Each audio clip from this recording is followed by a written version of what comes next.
Akalain mong pinamanahan ng brilyante ng apoy ni Sangre Pirena sa kakayahan niyang magpa-apoy.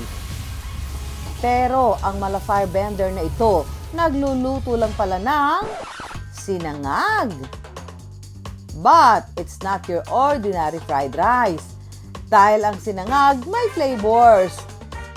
Flavored sinangag baka mo, hindi na nga raw kailangan pang mag-ulam dahil kanin lang, sapat na.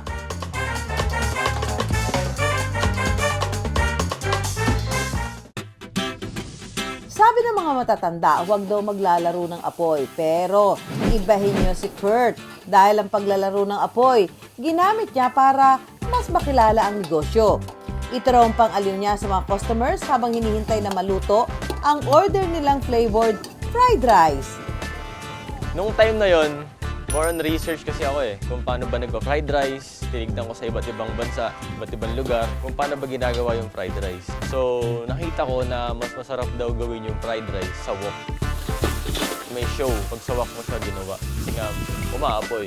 Saka, pwede mo pasayawin yung fried rice.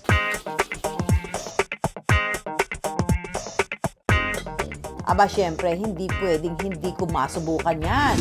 Channeling my inner Sangre Pirena. Ayan, hawakan niyo po muna. Sige po. Apoy ka! Mag-apoy pa tayo, mag-apoy! Ay, hindi na! Ganun mo pala! Opo.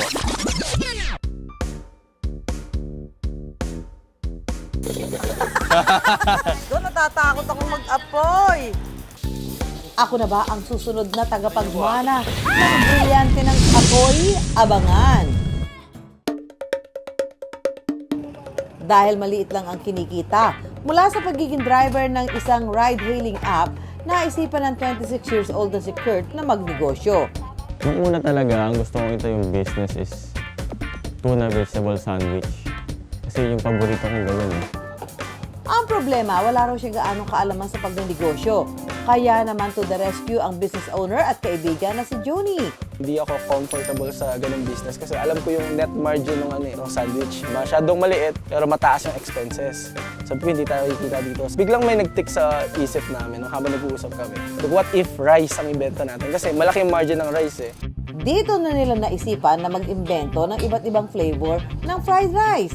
Crab, squid, red fried rice, kimchi fried rice, bagoong fried rice, and yung bago namin yung emperor fried rice. Pero ang bestseller daw ay ang crab fried rice na 85 pesos.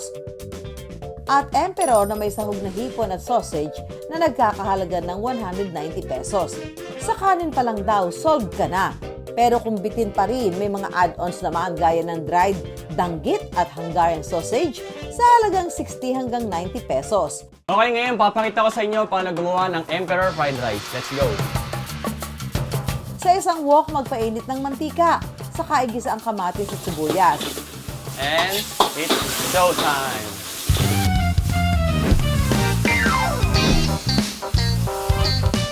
Sunod na ilagay ang kanin. Kung gusto niyo mag-fried rice, ang magandang gamiting rice is yung Thai rice.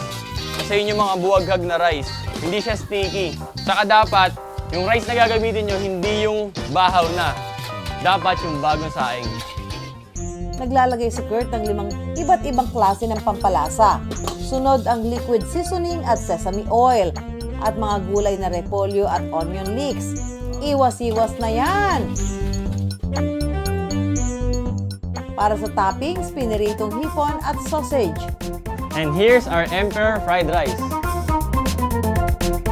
Sobrang sarap na itong kimchi fried rice. Hindi ko in-expect. Ganito yung lasa niya. Kuwang-kuha niya yung kimchi talaga. Solid siya. Lasang-lasa yung pagka-squid, tsaka yung other ingredients. Nag-mix siya dun sa fried rice. Solid yung adobo. Hindi mo na siya kailangan haluan ng karne kasi kanin pa lang pwede ng ulam na. Mix na talaga siya, magkasama na. Tsaka solid sa fresh. Dito sa kahabaan ng C6 Road sa Taytay Rizal, pagpatak ng alas 4 na ng hapon, simula na ng pagsasangag. Hindi na nga lang daw pang almusal ang sinangag dahil hapon hanggang madaling araw ay makakakain dito. Makakain ka lang ng fried rice kapag may bahaw ka natira sa bahay mo. So, yung concept na magkakaroon ka ng fried rice na laging available sa mga food court, bibihira pala nakaisip ng ganito. Kasi simula lang nung Disyembre ng nakaraang taon, 4 na buwan pa lang ngayon ang negosyo. Pero naging mainit ang pagtanggap ng tao, kaya 3 buwan pa lang mula nang simulan, ay nakapagbukas na agad sila ng ikalawang branch. Dito sa Angono Rizal, dinarayo ang lugar na ito dahil perfect spot ito para panoorin ng sunset. Kaya para sa kanila, perfect spot din itong pagtayuan ng negosyo. Namuhunan sila sa negosyo ng nasa 100,000 piso. Hati raw sila rito. Kaya pati rin sa gawain, hati sila. Si Joni ang nag-aasikaso ng business matters at dahil graduate si Kurt ng HRM, siya naman ang toka sa pagluluto. Full force raw sila sa negosyo kaya naman kahit 4 na buwan pa lang, Kumikita yung store namin ng around 5 digits a day. Siguro more or less 100 plus cups or orders per day. dahil sa negosyo hindi na kailangan magtrabaho ng mga magulang ni Kurt at tumutulong na lang sila sa negosyo ngayon.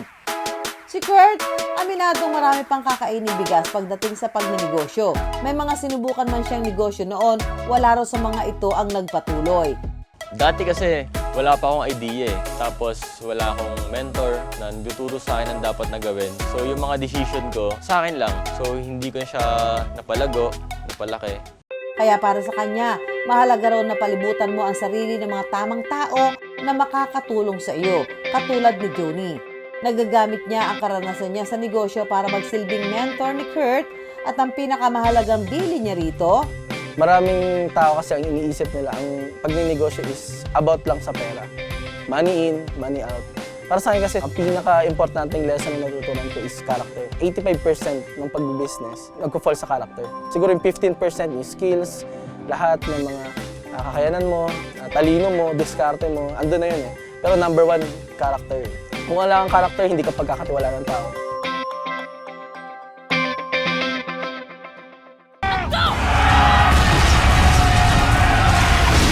gusto niyo na bang malaman kung gumana sa akin ang brilyante ng apoy?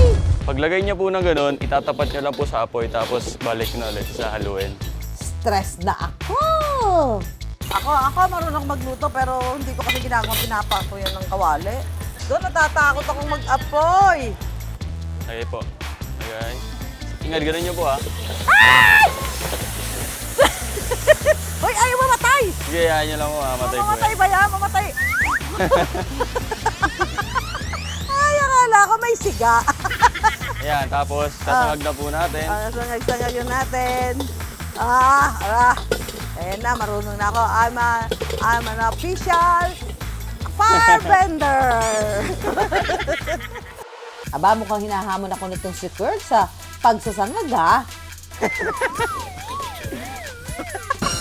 Ang bigat. Ang bigat talaga. Okay na yun. Okay. Sa paglipat, ganito po. Ito nga, maangat eh. Teka lang nga. Ano ba yan? Marios.